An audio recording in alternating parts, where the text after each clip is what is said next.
வணக்கம் நண்பர்களே. சோ இந்த KKR vs SRH மேட்ச்ல முதல் முறையா நான் பேட் கமின்ஸோட கேப்டன்ஷிப்ல நிறைய ஃபிளாஸ் பார்த்தேன். முதல் முறையா, அதாவது ஜென்ரலா பேட் கமின்ஸ் வந்து பாத்தீங்கன்னா ஒரு சூப்பர் கேப்டன், அந்த சிச்சுவேஷன் அசஸ் பண்ணுவாரு, கண்டிஷன்ஸ் அசஸ் பண்ணுவாரு. பட் இந்த ஒரு பர்டிகுலர் கொல்கத்தா விக்கெட்டா அவர் சரியா அசஸ் பண்ணலன்றதான் உண்மையான ஒரு விஷயம். ஏன்னா விக்கெட் ரொம்ப ட்ரையா இருந்தது. Okay, they should have gone with pure spinner Adam ஜாம்பாவை எடுத்துட்டு போயிருக்கணும். சரி, நீ கமிந்து மெண்டிஸ் ஆன பிரச்சனை இல்ல, கமிந்து மெண்டிஸ்க்கு ஒரு டேலண்ட் இருக்கு. he can bowl right arm off spin as well as left arm off spin. பேட்ஸ்மேனுக்கு ஏத்த மாதிரி மாத்தலாம். ஒரு ஓவர் போட்டாரு, 4 ரன் கொடுத்தாரு, ஒரு விக்கெட் எடுத்தாரு. அவருக்கு நீங்க கண்டினியூ பண்ணிருக்கணும். ஜீசான் அன்சாரி சூப்பரா போட்டு 3 ஓவர் போட்டாரு, விக்கெட் எடுத்தாரு. அவருக்கும் ஃபுல் கோட்டா ஆஃப் 4 ஓவர்ஸ் கொடுத்துருக்கணும். இந்த விக்கெட்ல ஸ்பின்னர்ஸ் தான் ஆக்சுவலா டாமினேட் பண்ணுவாங்க. ஆனா இவர் ஃபாஸ்ட் போலர்ஸ்க்கு கொடுத்தாரு. அவங்க எல்லாம் அரைக்குழி குத்தி ரன்னா வாரி வழங்கிட்டு இருந்தாங்க. It was not a 200 wicket.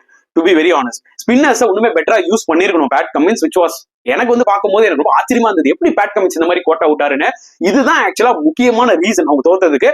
Obviously அவங்களோட பேட்டிங் அப்ரோச் அவங்க மாத்தலனா இன்னுமே நிறைய தோல்விகளை சந்திப்பாங்க. they are a dangerous team, but they need to think a lot.